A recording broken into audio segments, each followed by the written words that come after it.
for several transactions, including board secretary expenses, office costs, and accommodation for a symposium hosted by the Biblical Museum of Africa.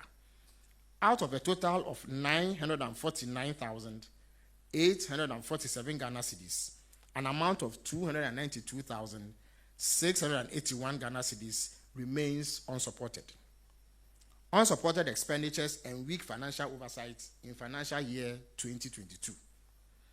The audit report for the 2022 financial year uncovers a troubling pattern of poor accounting practices, unsupported expenditures, and lapses in financial oversight at the National Cathedral Secretariat. A key example involves accommodation payments from Mr. Kari Samis, who was lodged at the Movenpick Hotel from 16th to 28th February 2022 at a cost of 18,500 Ghana cedis. However, only 4,976 Ghana cedis was recorded in the books, with no documentation accounting for the remaining 13,524 Ghana cedis, which was reportedly a refund issued by the hotel but not traceable in the financial records. Additionally, a trip to the United States by Dr. Paul Opoku Mensah and Reverend Kusi Boateng cost a total of 28,433.60 Ghana cedis, drawn from the Fidelity USD account on 12 October 2022.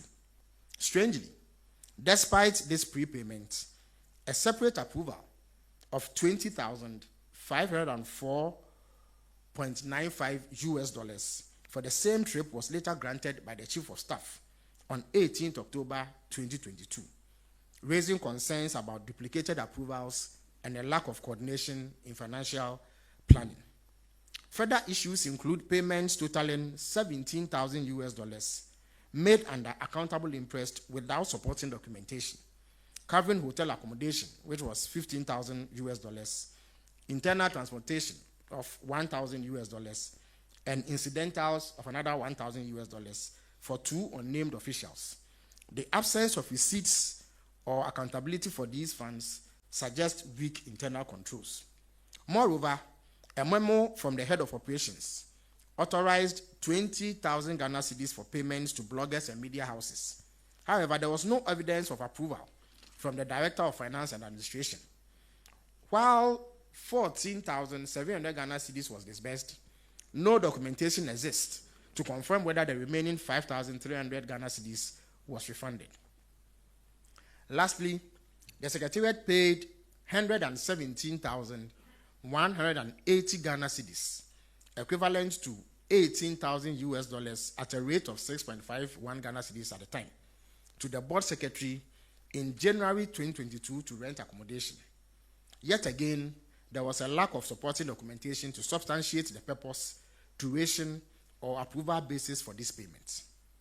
Non-compliance with the law in the composition of the procurement committee.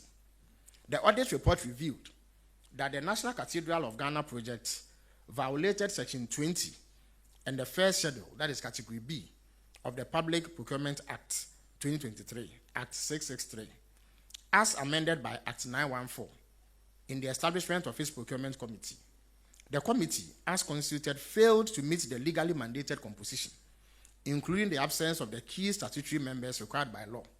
In addition, the roles of chairperson and secretary were improperly designated, contrary to the clear provisions of the Act. This non-compliance undermines the legitimacy of documentation of procurement decisions taken by the committee and raises serious questions about the integrity and legality of the procurement processes executed under its authority. Now, in view of the above, which rock the very foundation of the project and the work of the secretariat and raise serious questions about the use of public funds, President John Dramani Mahama has directed that the following steps be taken. 1. The National Cathedral Secretariat, which used to operate from here at the presidency, stands dissolved as of 1st May 2025. Now, the National Cathedral Ghana was registered as a, limited by guarantee. In view of that, the Attorney General has been directed to take legal steps to ensure the dissolution of the Board of Trustees. And we expect that to be done in the coming days. Now, 3, the President has ordered that in the interest of transparency and accountability, the Deloitte and Touche audit reports will be published immediately after this briefing. So we will share copies with you, media men present, and we'll also put it out on various portals and social media handles so that the public can access it and review the contents for themselves and see whether the claims that some individuals have been exonerated is borne out by the contents of the report. Now, despite the damning findings contained in the Deloitte audit report, it does not cover the full scope of operations of the National Cathedral Secretariat and the project itself. The Auditor General has therefore been requested to commission a forensic audit into the National Cathedral project and the activities of the Secretariat.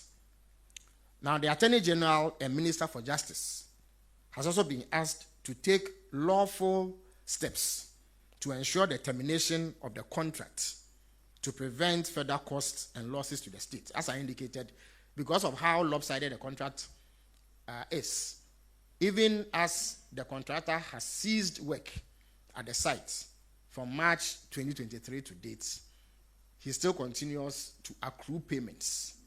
And we find that this will impose significant costs on the state. And therefore, President Mahama has ordered the Attorney General to take legal steps to terminate this lopsided contract so that we save on cost that will accrue to the state.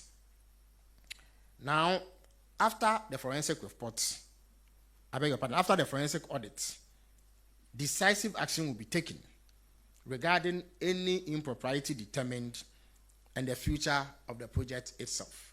I must indicate that the National Cathedral project is one of the many cases being investigated under the oral initiative. And once the forensic audit findings become available, they will add onto the body of evidence that will be looked into. And based on the determination that is made in terms of any act of impropriety, persons responsible will be held accountable. Now, I thank you for your attention. I would at this stage take questions that you may have concerning what I have just presented or any matter relating to the